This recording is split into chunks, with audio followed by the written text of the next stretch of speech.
Welcome back to Steve's Small Engine Saloon. Diamondcord, manufactured by Diamond Performance, is the strongest starter rope that you will ever see on this planet. What's that say? Made in the USA? Are you kidding me? When's the last time you've seen that? Oh, I love you Americans out there. Today, I am going to show you how to install one of these on this chainsaw right here. But before we do that, I have to prove to you how ridiculously strong this cord, this rope is. My buddy Dave Friesen owns our local hardware store and rental shop.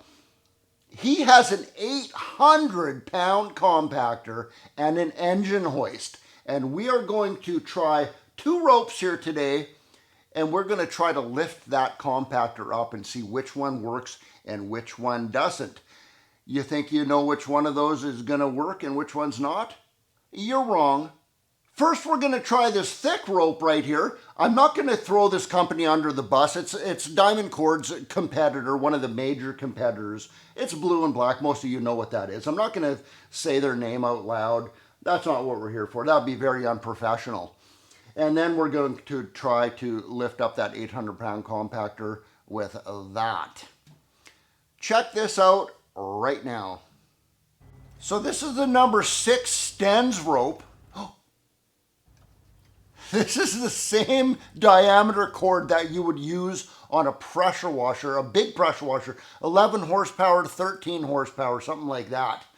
I just put this little blue ribbon on there, on the cord itself, so you could see it better. And that safety chain right there, it just stays loose all the time. It's just a safety chain in case the rope breaks and keeps everything from exploding.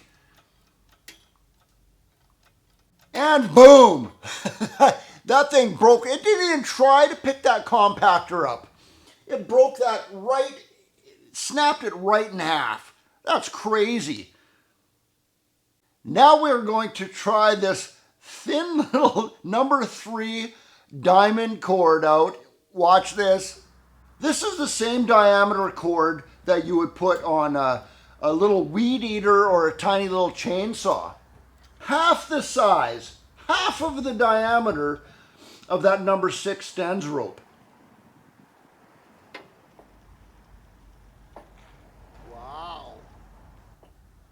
This is such thin rope, it's roughly the same size as your average bootlace, which, incidentally enough, Diamond Performance makes unbreakable bootlaces. Guaranteed for life, also made in the USA. I have some links for you underneath this video in the description and in the pinned comment, so you can get back to all those. Click on those links and you'll check it out. Now you have to admit that was pretty impressive. 800 pounds on a weed eater cord. That's pretty cool. As promised, I am going to show you how I install a diamond cord on this old chainsaw right here. I've got the starter off already. I got it a little cleaned up for you in the ultrasonic cleaner so you can see a little bit better in there. And now you're like, oh, but Steve, there's nothing wrong with that starter cord in there. Why are you changing it? It's not broken. It is now. Let's install a brand new diamond cord on this starter right now. Rip her out of there. It comes as a little kit kind of thing. It's got an unbreakable starter handle that comes with it and your cord right there. Now, the starter handle, wow, it's rubbery on the finger side. It feels really good. I'll show you how to put that on in a second too, because there's a little cap and stuff there. All right, get this starter rope cord out and we're going to put that on there. This is actually super easy to do this.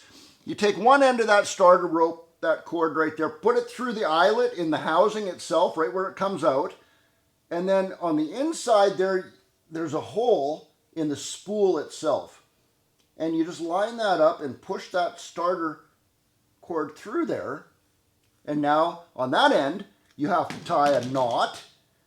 And on this end, you tie a knot also when it goes through the starter handle. Now these starter handles are pretty cool because they come with this little cap. And to get that cap out of there, you just take a little carb screwdriver or a chainsaw file or something like that, and just right in there like that, and you just push that little cap out. The other end of the rope, you just push that right through the handle like that. Now you got to tie a knot on this end and a knot on that end. I'm going to show you a really cool trick here that a mechanic buddy of mine showed me. His name's Paul Laukinen. I worked with him for years. He showed me how to get the tightest knot on a starter rope that you've ever seen. All you do is you tie that knot in the end, and then if you have a bench vise, you take your bench vise and close those jaws together so they're just tight enough together where the rope itself will slide through, but the knot will not slide through. And then right on the top like that, you just grab it on the bottom and you pull down as hard as you can on that cord.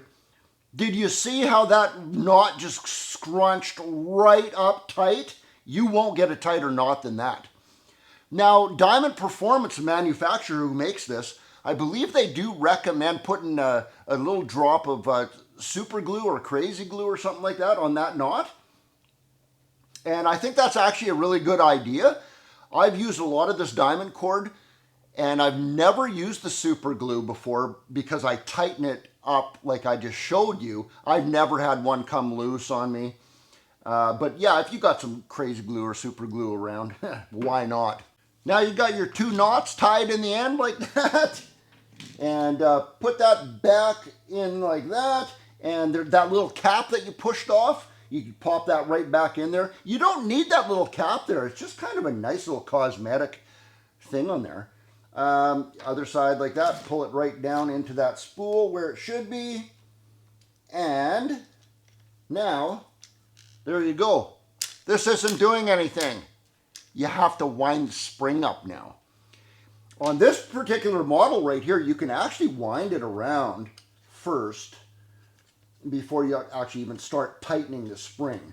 Just wind it around, get all of that rope in there that you can, and then you're going to see that there's a little bit left over here. It's kind of getting hard to put in there. So now, see, it's working, but there's a loose rope there.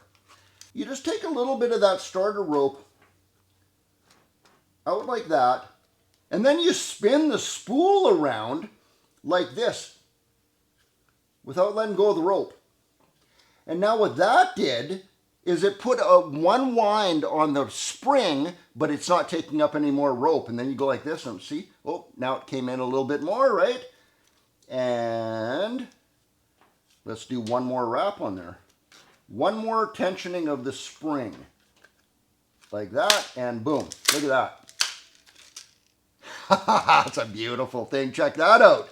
This is super important. If you don't check this when you put a new rope in, you're going to break the spring in here possibly. Here's what I'm showing you. When you pull that starter rope out all the way, all the rope is gone. There's no more rope left on that spool right there, and the spring is still not quite tight. So that's good. I'm going to show you something though. I'm going to put one more wrap on that spring, and now watch what happens here. I'm going to pull this rope out, and look at this. That spring is tight, and there's still a full wrap of rope left on there. Now, if you're jerking on your chainsaw and you pull that too hard because there's still rope left in there, it is going to blow the spring right out of there. It's going to rip the ends off. It's going to break it. It's going to damage something. So I know I use this as a demonstration on a chainsaw, but the same concept applies to whatever you're doing, your small engines, your pressure washers, lawnmowers, all that stuff. Same concept. Do that and you will not have a problem. And I am super excited about this. That starter rope's never going to break again on me. Ever again. Well, unless I take a knife and cut it like I did. Just a couple more notes here before we sign off. You guys are looking at the description and the pinned comment with the links in there, and you're ordering some of this stuff. Make sure you order the right product so you don't have to return it and get the proper one. There are differences between these. This one right here, as you can see, has the 4-finger grip. It's a big grip and it has 92 inches of starter cord in there. This one here is a 2-finger grip for your smaller stuff, and it has 40 inches of cord on there. So pay attention to that. The icons, what they're for, are written right on the packaging. You can see this one here. It's a chainsaw, blower, weed eater. This one here is your lawnmower, snow blower, outboard, stuff like that. So just do that for me. Also, they come in different colors. Great way to customize your own piece of equipment. Why not? Also, some of you might have your own small engine shops. You want to buy Diamondcord in bulk in the spools. Diamond Performance got you covered. Check all those links out. And I think that I've covered everything. Buy some of this stuff. You won't be disappointed. Certified by Steve Small Engine Saloon. Cheers. Steve out.